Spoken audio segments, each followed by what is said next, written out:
I slap you, aka Shady Gang, count me. I mean, yo, this is Big Ball from Queens, Kings from Queens. We got That's a what special we got guest. special guests. We borough bread. Bubble Breads. Yo, we got a special guest in the building. He came from Brooklyn and he started doing it real major. I've been in his house. You know, he's paid. That's all you need to know. I'm not paid, bro. Yeah. No, watch this. Your wife say his whole name. Anthony. No. Say the whole thing, White. I can't right now. He said, earlier he said, yeah, man, Roger. How you know for years, yo? How you not gonna know the last name? I know his name. I talk a little funny sometimes. Rogerson. How do you pronounce the last name?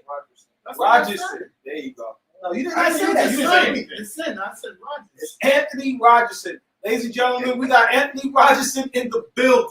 Yo. It's a pleasure to be here. Thank you. I thank y'all for having me. Thank you. Check hasn't cleared yet. This is going very short. I've been talking about the check for a whole 2 weeks. Yeah, he was. He was. The white show. Well, I sent it to the manager. The manager's in Brooklyn right now. Big shout out to my man Kenyatta. Man, my dude Kenyatta, man. But how you been, man? Been good? That's good. That's good, man. Good to see y'all. Good to see y'all. How y'all been? We good. We good, man. Trying this out. Hopefully everything works out. If not, the white has to go somewhere else. It's working out. We on set right now in an undisclosed location. Yeah, It's very exotic, by the way. Thank you. Thank you. You like the set? You like the I like it all. I like it all. Thank you. All right, So we got a little location, but now we got Anthony in the building. He's gonna be speaking on real estate and all the stuff. He came from Brooklyn, New York. If y'all don't know where he's from, he's gonna elaborate on that. And I'm from the Bronx. Everybody gotta know I'm from the Bronx. Where you from here? come on, man. Everybody know I'm from Queens, man. From Queens. See how little Queens. He has to show this shirt. So he goes. Oh, I got Anthony's shirt. I forgot to bring his shirt. I'm gonna give it to him before the show. Like I'm gonna give I want my check. I don't want Oh, no shit. Yo, you're gonna like the shirt though. The shirt is there. He said money over I shirt. want my check, bro. I want shirt. Shirts don't pay bills.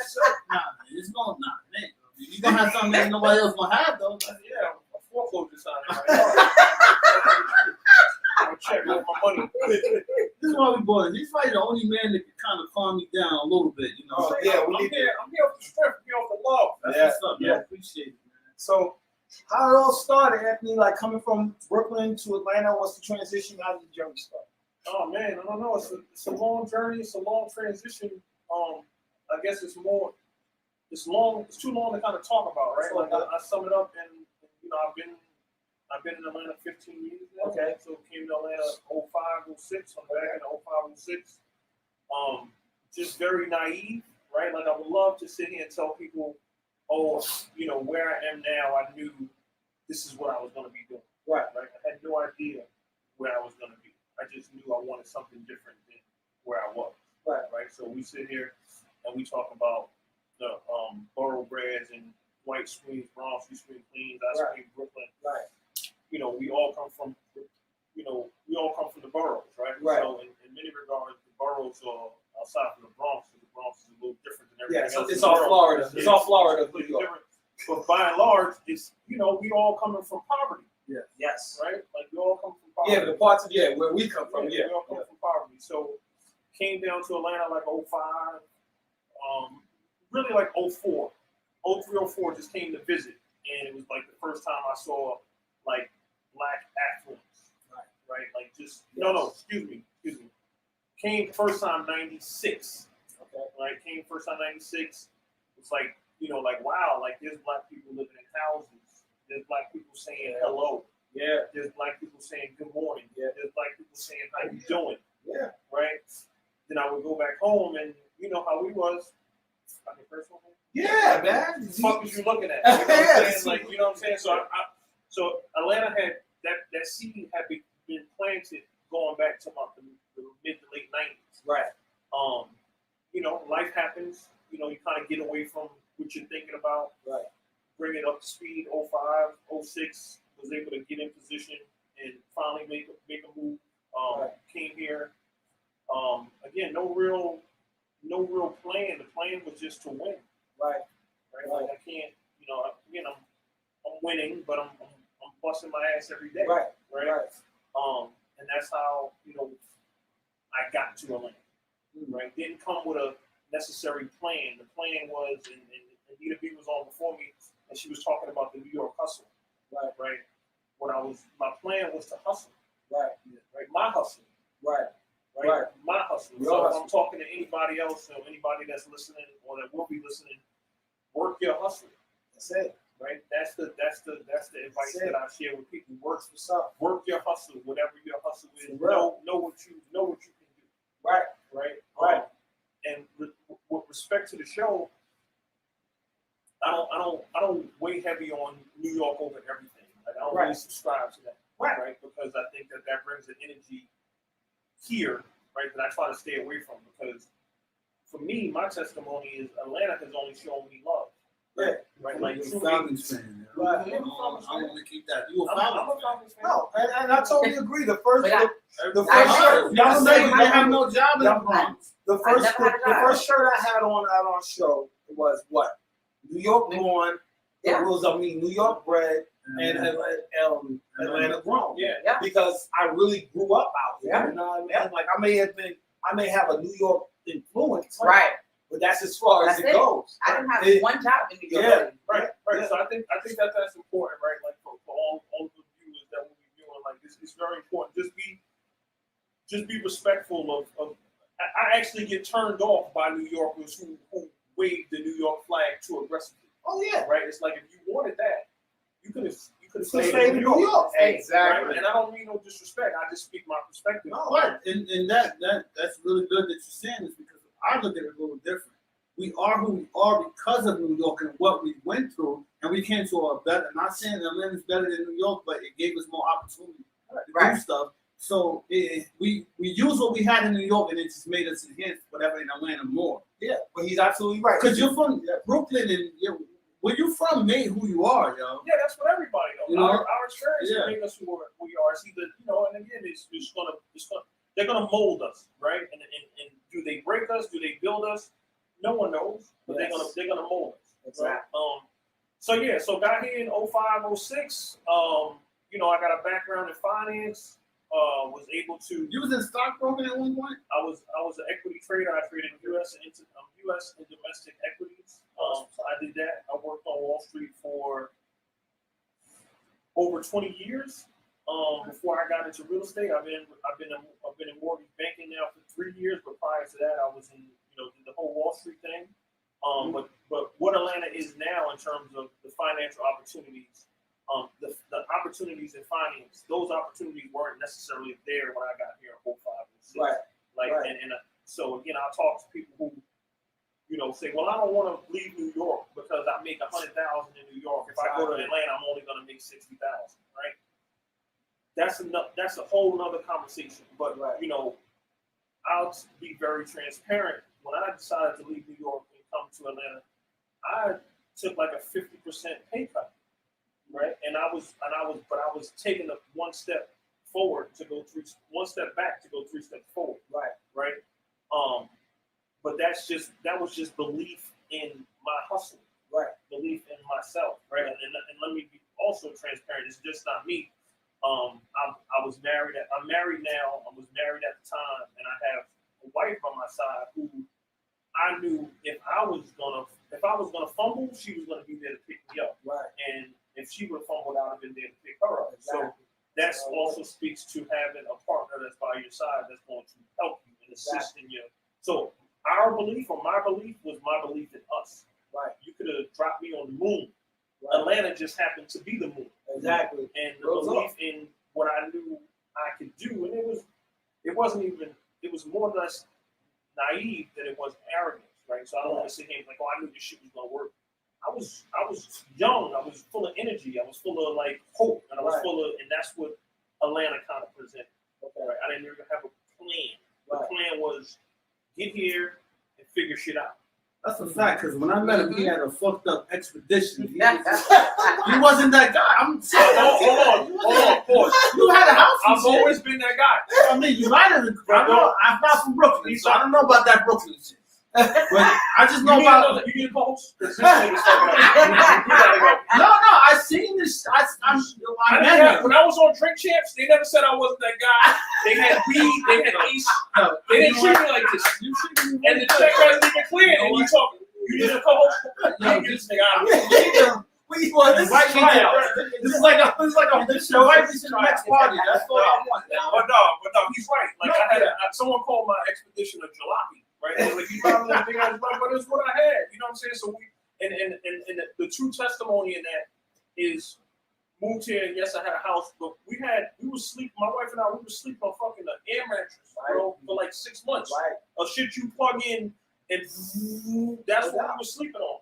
No doubt. You know what I'm saying? But it was like, all right, this is an ends to a means. This is temporary. Like I used to play the Kanye song. It was like over Kanye's first and second album, and the hook was like, wait till I get my money. Right? Oh, I know. That's one of my was, songs. yeah, that was my like alarm clock in the morning. I had a bullshit job. I hated going to. It was miserable. Yo. There's a song I'm gonna send you after this by this dude named John Bellion. He made a whole song to that. Okay. Wait till I get my money. I listen to it every morning. Wait till I get my money right. Yeah. He made a whole song out of it. I got another question.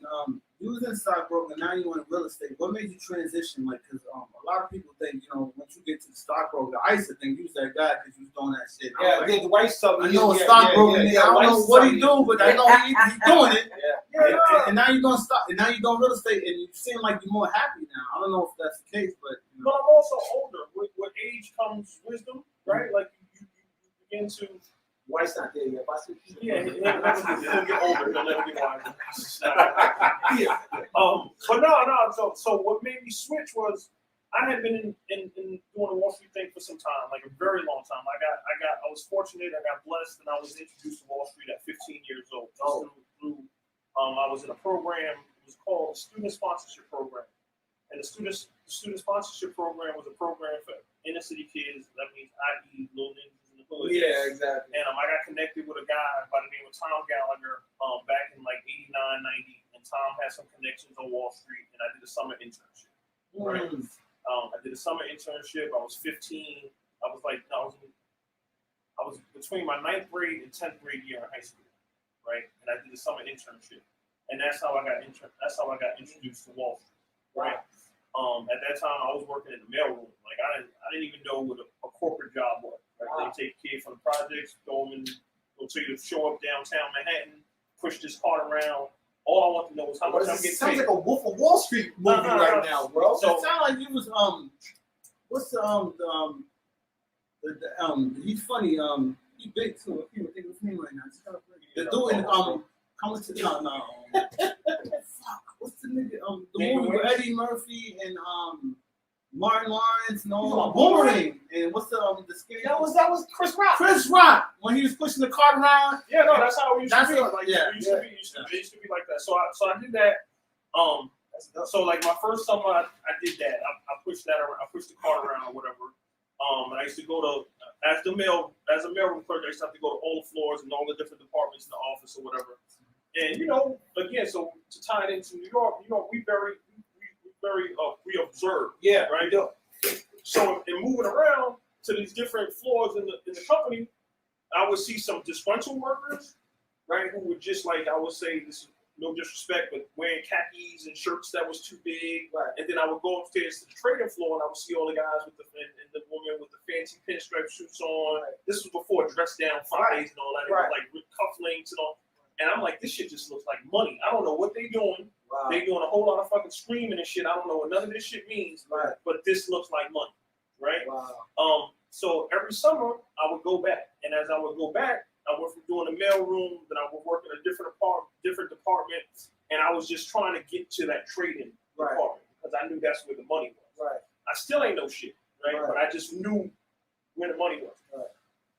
Like after about 3 or 4 years of going back, I finally made it to the trading floor and started rubbing elbows with some people, learning some stuff. And then when I got out of college, when I graduated college, they offered me a job. When they offered me a job, that's how I started doing my trading. And this is all coming. You in the projects in Brooklyn doing all this. Yeah. So like, how are you like moving? Because like a lot of people want to know like, yeah, you got a success story and you made it and you're trying to move further in your life, but like you're in Brooklyn doing all this shit. It ain't easy to be walking through the streets of New York and go downtown and be with all these stockbrokers and all this. Yo, I swear, it just remind me like all the movies I watched from Boiler Room and all that other stuff, bro. Was it like that? Yeah, but no, but he's coming from the hood though. That's what I'm He's- saying. It was like that to a degree, but the truth about us, or the truth about me, I'm a chameleon. You gonna put me in a room, I'm a navigator. Right. Like there's a lot of things that I didn't know. And I would tell anybody, don't. We have this. I think we mess up when we say fake it till we make it, right? Because if we all in here faking it, Right. we're not learning nothing. No, we're not. Right. So I was never afraid to say I don't know this. I don't know. And then I was also blessed with I had some mentors who were like brothers to me. Shout out to my boy Troy, Chris Reed. I had a woman by the name of Evelyn Collier, who was also a black woman who kind of took me under her wing and just kind of sold into me. So I was just working the room. I was just working the room, and then slowly but surely with anything, like if you go to McDonald's right now, you go to Chick-fil-A and you've never worked at Chick-fil-A, you look behind the register at Chick-fil-A and you look at them, that shit looks like chaos, right?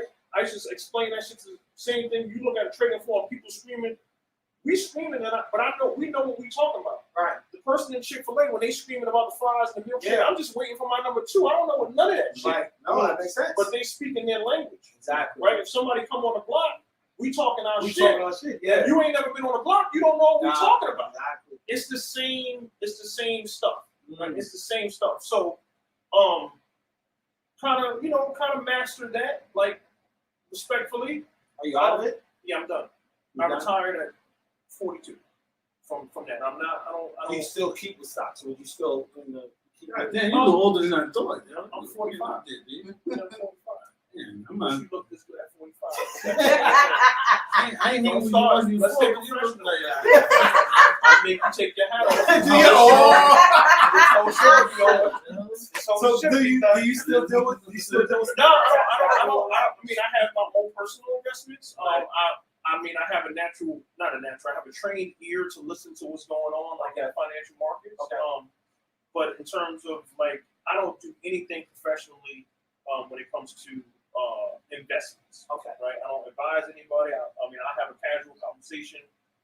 But again, it ties into, understanding. It helps me understand my job now because I still talk with, people about one of the biggest investments that they're going to make in their lives, which is real estate, right? So, again, I'm in tune with it, but it doesn't pay any of my bills anymore. Okay. So, which is ill because it leads me to my next question. My next question is like a lot of black people are like don't understand getting and buying a home, owning a home. So we kind of scared because we think it takes so much more money than it really does. right. So what are your advice to like black people that trying to move up but don't know how? Right. Well, I'll say this. My advice is not just to black people, because white people spend money too. And Exactly. I like money. Yeah. Real talk. Right? So, hey, white people. And I love y'all. Y'all get my money, yo. I get your question. So the reality is this, right? Like we just traditionally we don't come from home ownership. No. Right? So we don't, and the same thing applied to stocks and all that, but we don't come from, by and large, we don't come from home ownership. So we don't even understand the conversation that we should be having. So all of it is so distant to us, right? So people think, oh, you got to have 20% to put down on a home. Yeah. That is not. That's the case. biggest perception. You need over like 10 grand to put down and then you can get out. Yeah, no, that is not correct. So the correct answer is you have some programs where you can get a house with 0% down. Right, by and large, the most common loan program for first-time buyers and people with challenged credit scores, and I would say challenged credit scores is anywhere between like a 620 and a 650. 620 to 680 is an FHA loan. An FHA loan allows a person to put 3.5% down on a house, right? So what does that mean? What does that mean in numbers, right? So if someone's trying to buy a house for a $200,000 house, the down payment is going to be 3.5%. That's $7,000, right? So when you tell somebody, oh, wow, all you need is $7,000, and also not all you need, but your down payment is $7,000 versus 20%. Versus a 20% down payment. $7,000 is somewhat attainable more than 20% more than 20% is. Yeah. Okay. So where I find joy in let me take a step back. You mentioned about seeming happier, right? Mm-hmm. And like how did I lead, right? Like you in anything you do, like y'all doing this, which is awesome. At a certain time, right now y'all got momentum, right? Y'all excited about it, right? It's this. Y'all on this. At a certain point, it will plateau. Then you'll get another burst of energy. It'll go further. But at a certain point, it's just going to do this because your vigor for it is going to leave, right? It was like we've mastered that. We need something big, right? So after doing the Wall Street thing from 16 to 42, 15 years old to 42 years old, that's a long time, right? Like we know people who work city jobs in New York. They do their 20 years and they split, right? 16 to 42. I was really just burned out. Just really meant I had no interest in it. I never had interest in it. I really just had interest in the bread. Like I never had interest in my job. Right. So you wasn't happy when you. No. You To know, say you I wasn't having money, though. to say I wasn't happy was to say I was unhappy, right? Yeah, like yeah. I was indifferent. Yeah. Many of us we don't have the luxury of being happy. That's a whole nother excuse me. We don't have the luxury of doing a job that makes us happy or having a career that makes us happy. That's just not the luxury that we have. No. We out here trying to. We come from unemployment, Exactly. right? Like that's a whole. I come from welfare, right. So if I come from welfare, right, my next step up from welfare is job, right. The next from job is career, right. The next from career is ownership. So many of us don't get from welfare to job. No. Right? How is a person who's coming from welfare, right, supposed to think like an owner? Right.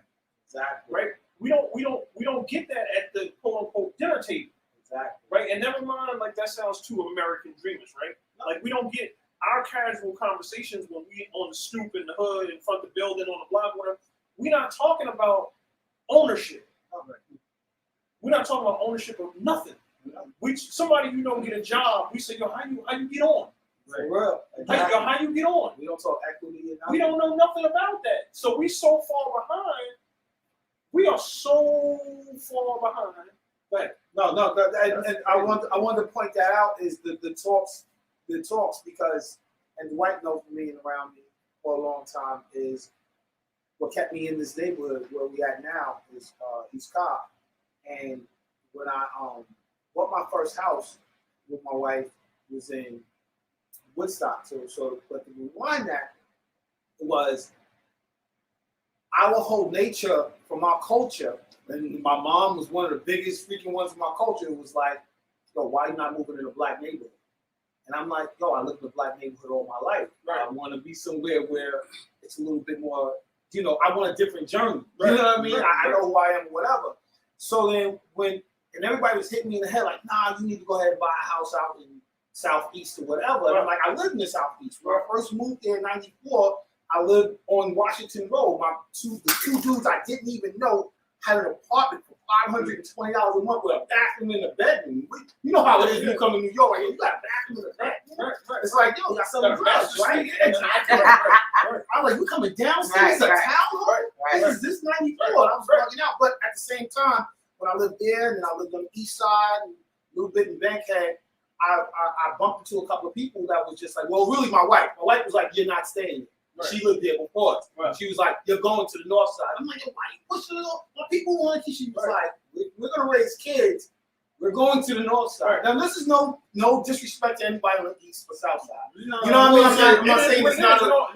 We don't have to, like, so all the time we feel like we got to say no disrespect because we feel this guilt of. I do feel that. I'm getting away from y'all niggas because shit is. There's a survivor guilt. Yeah, I understand. It is, but what I'm saying, you got a kid in college right now, and now you got another daughter going to college. Yeah, and that's what it was. And that's what I wanted to get to. Going back to what we said where we're from, with me leaving school early, and I went to Thomas Edison out in New York, which was a good school, but still, just our mindset of I don't want to blame the generation before us, but it was kind of uneasy on us to figure our way. Yeah. So I said, I need to go to a place where I'm away, and I'm starting it from here. Now, mind you, we struggled in East Scott. Yeah. But my whole mentality, where everybody's like, yo, why you? I was like, because y'all taking our kids to private school. Why not stay in the neighborhood where people where they can just go to the school? And I don't know if it's a big difference. Y'all would know more than me. You would know more than me. But out here, you can still rent in good neighborhoods. Where in New York, you know how hard it is to rent in a good neighborhood. You know what I mean? Yeah. So to speak to that a bit is, we're you if you want a good education for your children, Right. you just have to be in a very good school district. Right. Now you're gonna pay. If you're not in a very good school district and you live someplace that the schools are okay, the houses may be a little bit cheaper. But now you're gonna pay to send your kid to private school. Exactly. So you're gonna pay one way or the other. Either you're gonna pay in those property taxes to be in a good neighborhood, or you're gonna pay to send your kids to private school. Either way you pay. Either way you have to just decide where you want to be in terms of what makes you comfortable. Exactly. Right. And what made me, I live in South Fulton. Shout out to South Fulton, city of South Fulton. All the people there. I love South Fulton, and there's some things about South Fulton that I don't love. Right. But they're all intertwined with us. Right. Like we're not monolithic. Right. Like we're very nuanced. Exactly. Right. And with us, you're gonna get the great and you're gonna get the not so great. Right. And you have to decide as an individual. We can be friends, right? But what you're willing to put up with may not be what I'm willing to put up with. And as I said, I'm 45 years old now. What I was willing to put up with at 35, my patience is a little bit shorter at 45, right? So, it's no right answer. No, the answer is what works best for you and your family. Exactly. And that's what should be respected. And that's the only thing I really had because and me and my wife a couple of times going to buy a house, but until then I was like, well, I just want to keep my kids around a good school. They definitely don't want to pull them out and bring them back. I want to keep them around. That's because all your kids, like I was telling my son the other day, like nowadays, before we didn't see anybody graduate. No, and that was another thing. Now you graduated, you went to college, but I didn't know a lot of people that did that. Exactly. So it's like now all our kids. All our kids. So it's like this is different for them, and it's different. We provided a life so y'all can graduate and do things that we wasn't able to do. Exactly. Like, cause my parents I didn't see none of them graduate, and my dad, he had his own business. I look up to my dad because of that. Right. Not my real dad. I love him. That's a whole other story. I know what it is. Yeah, but we know. You could have stayed my dad. dad, he raised me. Right. He was the first black guy to show me that he owned his own business, and he always was not arrogant. I mean, speaking arrogant. He was real arrogant. He's Jamaican, so he's real arrogant. Always mad. You done came at the gays, the Jamaicans, the Mexicans. Jamaicans think they the shit. Now I'm Jamaican. They think they shit. So he always had that mentality like I'm the shit. I'm like, nigga, you Jamaican, nigga. Keep that flag and keep moving. But listen. This is the view shared by white. Have nothing to do with Antony Rogerson and my business. I love the Jamaicans. I love the gays. I love the Mexicans. Love them all. You know what I'm saying? Trying to jam me right now.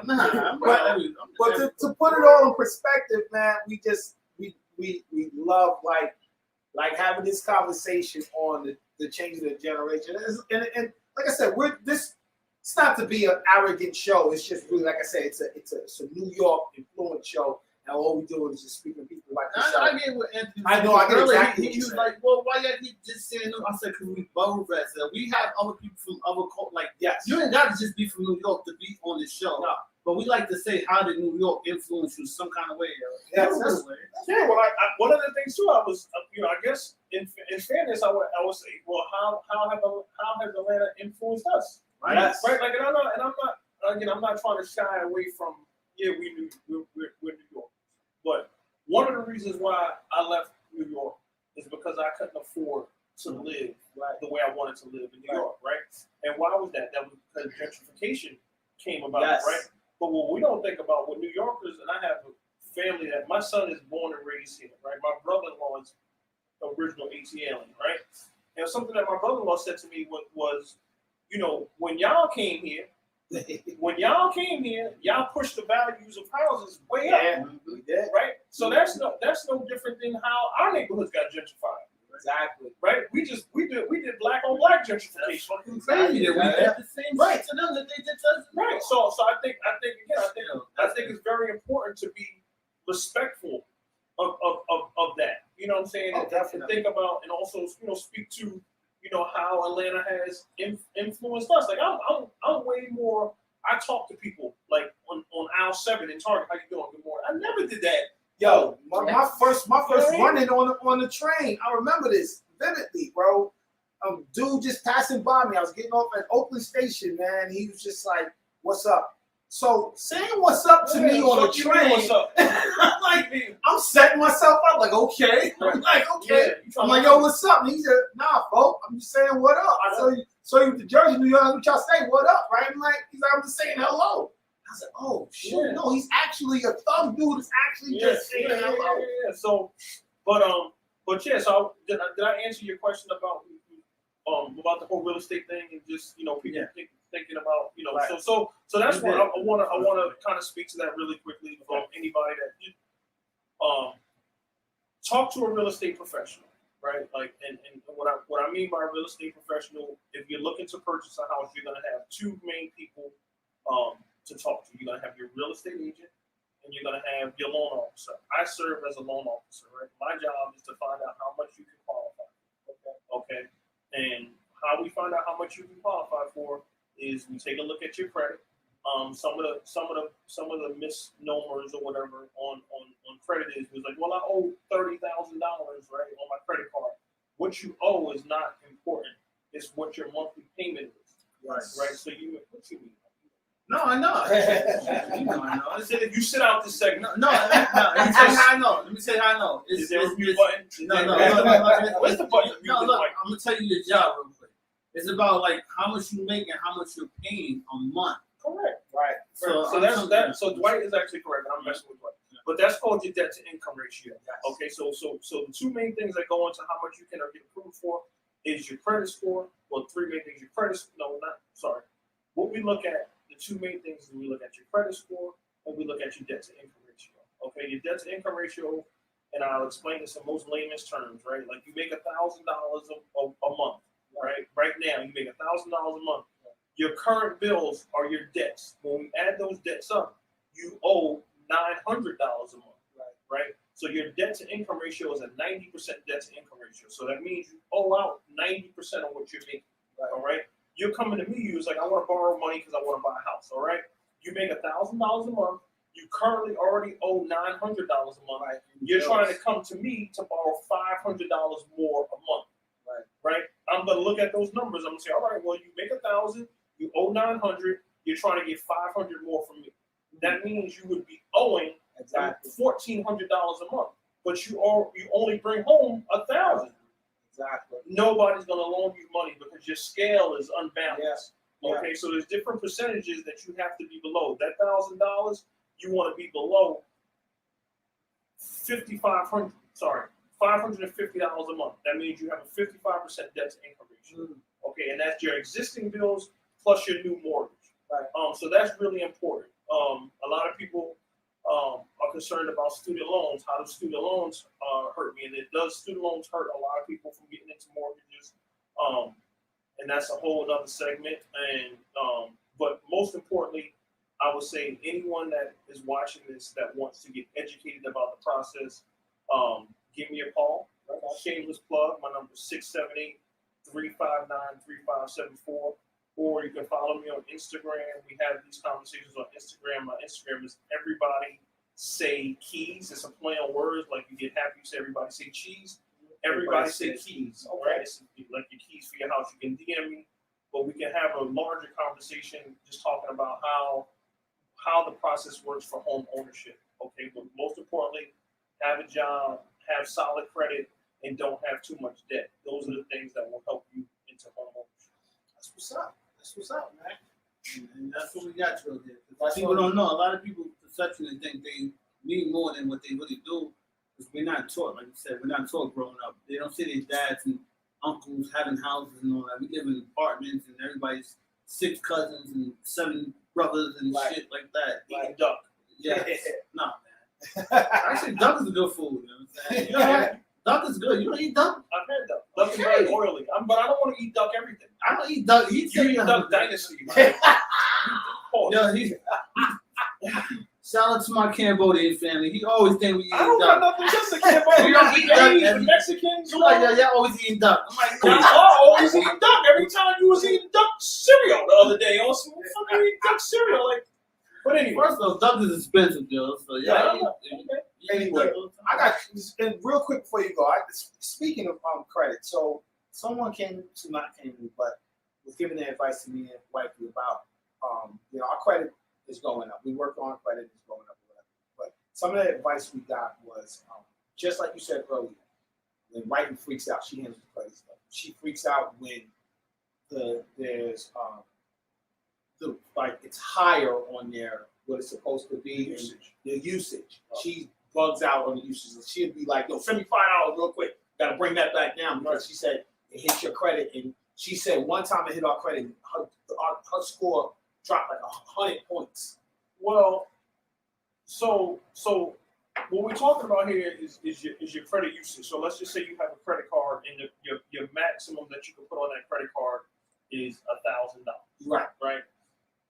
If you read anything and say you shouldn't have your usage higher than 33 to 35%. So that means if your max is $1,000, your bill should not be, your current bill with them should not be over $350. Right.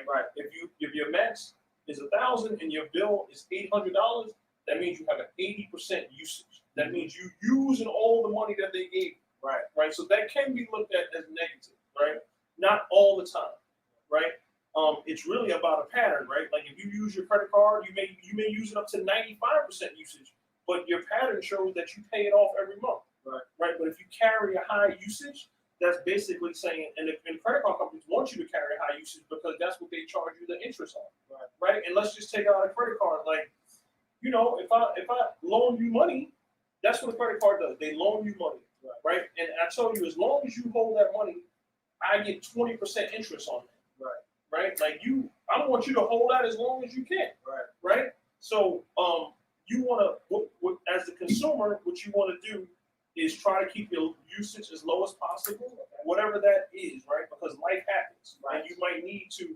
I was taught. Look, I have my grandmother was really smart with money, and she taught me about money. So I was blessed and fortunate to have her to teach me about that. What she would always say to me was, you don't use your credit cards for wants.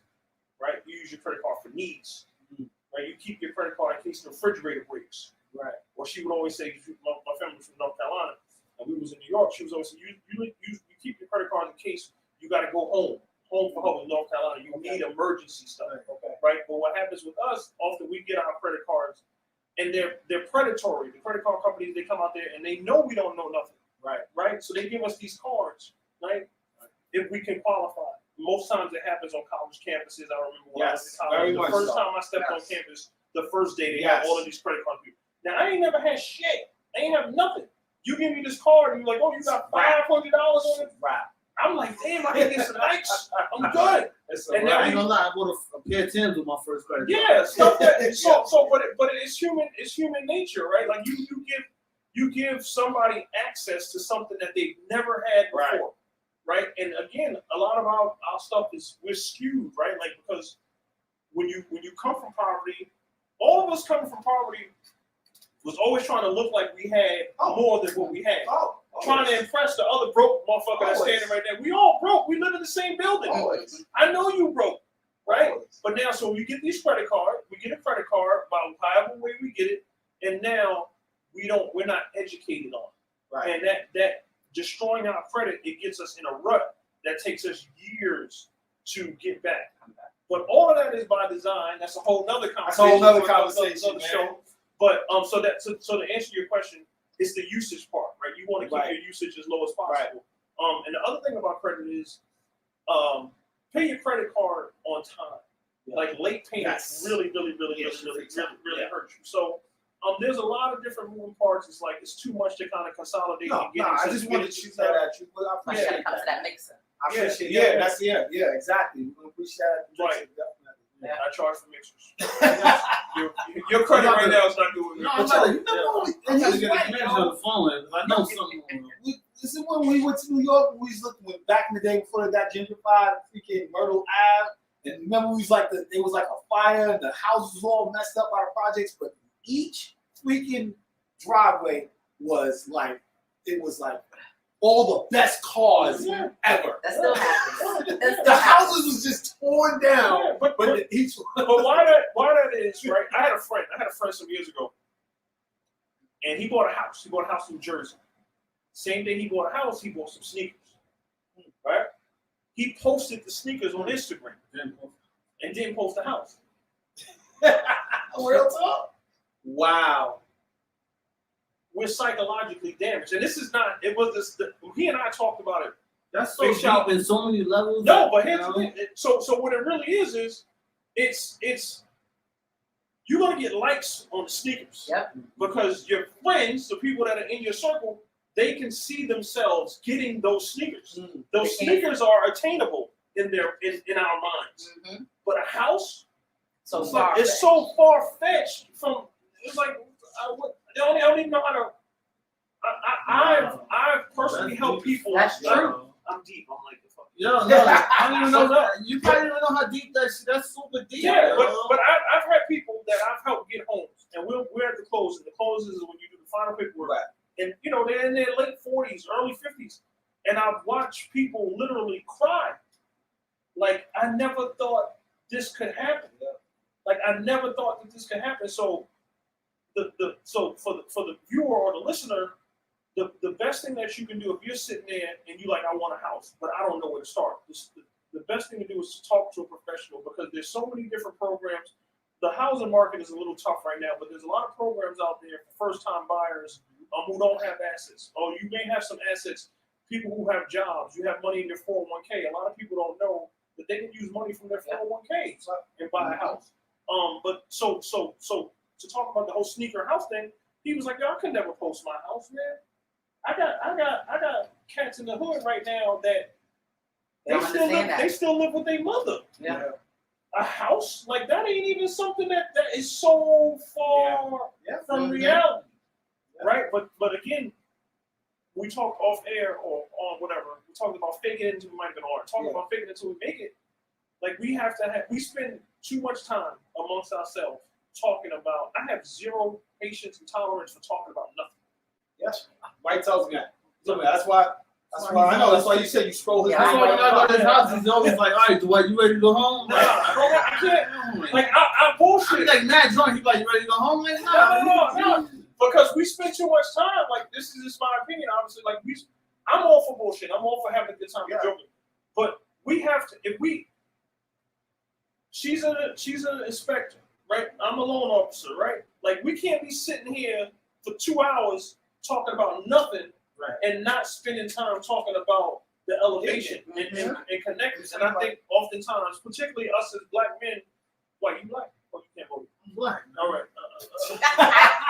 I think he's now can't vote. Us as black men, we spend too much time talking about what our grandfathers and our uncles and the men in our lives, what we saw them talk about, what we saw them do, right? And they was doing what they were doing in the time of they were in the time. But we didn't come up learning about talking about how to progress, right? How like I'm gonna have a comment, like how did y'all get this? Because we talked about like I want to do a podcast, like how did y'all get these mics? How does this work? We don't spend enough time talking about that. Exactly. The betterment. And if If you do, it's like, yo, this motherfucker always so serious. Like, he don't never, but I don't have that much time to talk. Like, time is limited. And even though it's true, because one of our segments is game changers, and I mean, and one of our best conversations that we're probably gonna have is with people. Our whole thing is people from New York who's behind like some of the machines in Atlanta, like with Shaka Zulu being from New York, behind Ludacris, with Jeter being behind T.I. from day one, he's from Brooklyn. You know what I mean? And in that sense of what you're saying is some of the conversations is what If we can't talk about nothing building, what are we talking about? I don't want That's to talk it, about you know how what I mean? flashy you That's are. why I was or like, how yeah, I you don't get- want to hear how. That's why I kind of targeted away from the celebrity to say how your machine works. I want to know who works the machine behind you. Right. More so than we gotta keep flashing the artist in front of us. Right. I get it, and that's the only way we're gonna progress. You know, Okay. so but All right. yeah, I appreciate you coming No, through, though, bro. I appreciate y'all having me. It's an honor. Appreciate it, Check man. still has the Great clear. Who conversation, I talk to about that? We definitely got paid now for this conversation, bro. Yeah, we got, I'm gonna call, I know Kenyatta probably flew to Miami again or something. He be going out of town and He shit. stay fine. You know, he a jet setter, right? But where do I get paid? Y'all keep. No, that's We keep saying Kenyatta. It's Kenyatta, man. We need you at this mixer though. Yeah, nah, it's COVID. Seriously. I'm good. Yeah, nah. Can we FaceTime? Yeah, I mean, yeah, nah. If the check clears, we can do whatever we want. I'm just, but no, I appreciate y'all having me. Appreciate it for real. Dwight, any questions? Anything? I mean, you pretty much answered everything, yo. I'm happy that you came on, spoke to people because I like to see people that made it, that successfully made it, and can spit your shit because we around so much negative shit, and people faking it that don't Right, make like it. you You know, said now we got somebody that's real that made it, and you keep progressing and shit. That's all I wanted to have somebody that's made it and still progressing. Right, and that's the thing too. Like people, we didn't make I didn't like respectfully. I thank you for acknowledging that. But I'm not, bro. It ain't no making it out here. Like making it means is you stopped, right? Like I gotta get up every day. Right. Like we all have to get up every. Progressing. You still No, going. but we have to get up every day and make this thing turn. Like if you get to the point like yo, I made it. Shit, that's a. Excuse me, I'm sorry. You gotta. Jay-Z ain't made it yet. He's a fucking billionaire. Yeah, like you know what I mean. So we out here, we're making it. We're making the best He of made what it. we have. Yeah. Right. Yeah, and we just gotta keep on helping each other out. So, Yeah. But if anybody watching, as I said, if you have any other questions with regard to real estate, you can catch me on Instagram, which is Everybody Say Keys. My office number is 678-359-3574. It's been a pleasure being here. Thank you, with man. guys. Thank you, And, man. I want to clap. All right. That's it. All right, that's it. Well, I'm Big Marv from Queens, came from Queens. You know what I'm saying? This white from the Bronx. We got some shit crazy next week. So tune in. Oh, yeah.